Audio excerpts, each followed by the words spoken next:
Hello there, Sarah from 17 once again, bringing you the next part in my Bulletstorm very hard difficulty video walkthrough. And this is Act 6, Chapter 2, Bad, Trouble and Knockin. And as you can see, we're following the story all the way down into the depths of Stygia, and underneath the planet's surface is a prison system, a penal system for the refuse that they decided to have here working. And it's also a little explanation as to why there's so many freaks and psychos up on the top, because apparently they were all brought here to do manual labour, and thanks to rebellions and various other reasons they escaped. And this is an interesting section of the game, this one, because you're not in this place too long. You take on a majority of different enemies. You'll be fighting Burnouts, you'll be fighting the creeps with the sniper rifles, and there's also a bullshit section where you have to defend a chain on a lift that's being attacked by these, I don't know what the fuck they are, they're like these little crab things that burst into acid apparently. And the first time I did that section it pissed me off a ton, but when I came to recording I got a little routine on how to do it, so hopefully I'll be able to help a lot of people with that, because I can just envision forums full of people bitching about that section, because the first time you do it, it just doesn't feel like it's possible, because, you know, precision aiming isn't exactly Bulletstorm's greatest advantage. And this is interesting because this bit collapses and then it says kick this door, and then you try and kick the door, but it doesn't seem like you can actually do it. And at first I thought, when I fell down here, I thought, oh fucked, I thought this was going to be a death, I thought we were going to go to death screen, but this is what it's supposed to do apparently, so just run. And don't worry about dying, because I don't think you can die in this water. I think it's just for cinematic effect, because if this was actually, you know, hurting you enough to kill you, this would be physically impossible. This would be one of those sections that it'd end with you being in a mental asylum after murdering your entire village. So it's probably best that they put this in so that it's just a cinematic experience rather than a challenge. But as soon as you come out of this, your screen's still fucked and they throw enemies at you. So be careful, because a ton of burnouts are going to start rushing you. So use the explosive barrels to the best of your ability. Use all the skills you've learnt so far at taking the enemies on, and just kill some dudes. Remember that the burnouts can all be managed with kicks, and now that we've got the flail gun, you can use that to get a ton of gangbang points for them, because they all rush the exact same person. And just situational awareness. Try not to get too engulfed. Try not to run back into the acid or whatever it is, the toxic waste. And just have fun with it, because I think the burnouts are probably the most fun enemy, because they don't dodge anything and you know exactly what they're gonna do. Good to be back in the shit. Once you've cleaned that all up, Soprano's gonna go and open the door, and then you can proceed. But yeah, we're coming really close to the end, and that is the creature that attacks the chain. It does a little bit of the tease where it shows you it before you actually get to meet them. And the thing that sucks about the chain section I've just been talking about is when you get to the top after you actually do the hard bit, you have to do one of the running sections where you've got to sprint like a motherfucker and you're timed. And I was trying to kill the enemies so that I could run past them, and one of them just insta-killed me. And I'm like, alright, that's bullshit. Hopefully the checkpoint will be at the top of the lift. And it wasn't. It was at the bottom of the fucking lift. And, oh, Bulletstorm and your checkpoints, you make me mad. That epitomizes what this game is right there. The dude jumps, he does a big manly roar, and then I kick him onto rebar. And this section here is so simple, because you're going to get rushed by a ton of the burnouts, and there's so much rebar to kick them on, it's almost unfair.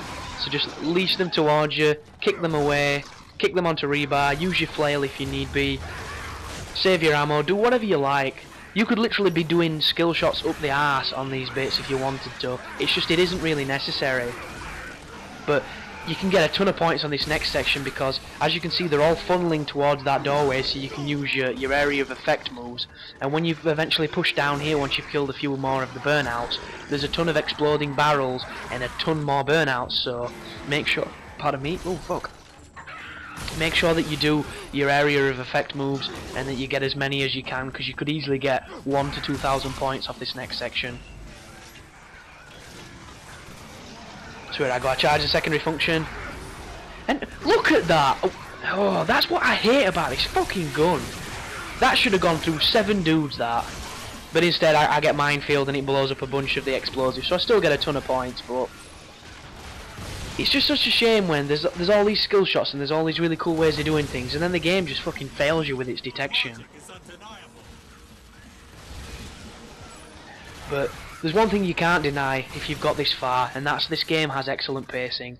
This is probably one of the most interestingly paced games I've ever played, because as soon as you start getting annoyed or you start getting a little bit, you know, tedious of killing the same dudes, they throw a new enemy at you, they throw a new gun at you, or they throw a new environment at you, and they're so good at mixing it up at certain intervals that you don't realise you're doing the same things. And I think that's a beautiful thing that many games developers could probably take a piece from, because even Gears of War 2, for all the spectacle it still had the hive level where you were walking through those endless fucking corridors killing Theron guards, and it made absolutely no sense. There was no story, there was no lust to keep pushing forward. It was just like gauntlet design etiquette. And that's what I'm hoping Gears 3 is going to improve, because they've brought the Berserker back, and I loved the Berserker off the first Gears. I used to fight that bitch all the time because I tried to kill her with a normal gun, and I used to like bring the hammer down to stun her and then try and shoot her with the torque and stuff, and shoot her with the lancer, and try and melee kill the Berserker for like an hour, and it never worked, but it was still fun to try.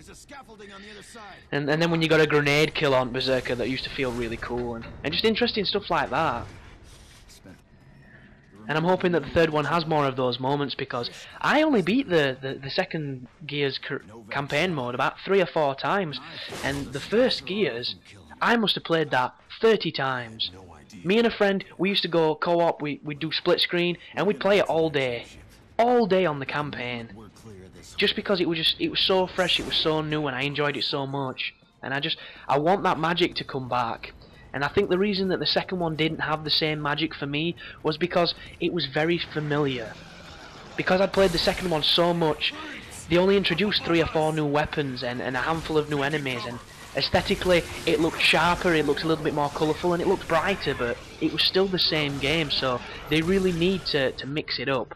And that's one of the things I'm loving about Gears 3 at this moment in time. There's almost no hype for that game unless you are a rival developer wondering if it's going to beat you to a sale, or B, a complete douchebag fanboy. And I think that's a great thing. Just to say something towards the gameplay here, if you shoot your sniper rifle up to those guys and you hit the barrels, it will damage a lot of them, but for the majority it's better to use either the explosive bullet and take out a ton of them, or just hit them head on, because the barrels don't work against these cheesy bastards. So a word of warning.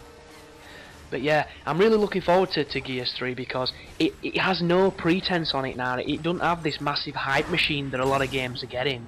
I mean, just look at Battlefield 3. DICE have openly stated that every other first-person shooter is practically kiddies on swings and roundabouts, and I think that's just hilarious, because they don't sell nowhere near the figures that Call of Duty do. They don't pull nowhere near the figures that Halo or Call of Duty do when it comes to their lobbies and their game consecutively online. The only thing they do is dominate the PC area. And unless you are a hardcore PC gamer, and there's a ton of those guys out there, I've got nothing against them personally, you're probably not going to give a fuck. Because this is a game that is not designed for a console. It really isn't, it's too big. And all that it generally translates into is maps that are designed for a lot more players, being displayed on a console with a small enemy count because it can't handle anything more. But yeah, I have a hard-on for Gears 3, especially the look of the multiplayer, because it looks so much faster. It looks a lot like the first one, a lot more fluid, because the second one just lumbered, and I really did not enjoy how they nerfed the shotgun so much that there were still shotgun fights, they just took longer. And I didn't like that, and you couldn't fire it from the hip because it had too much of a random spray. It was too erratic, and that pissed me off like nothing. Like something bad, should I say. Always let underlings take care of the shit mopping. Serrano is his name, not Soprano, fucking hell. Anyhow guys, that's the end of the video. Thanks for watching. You take care now.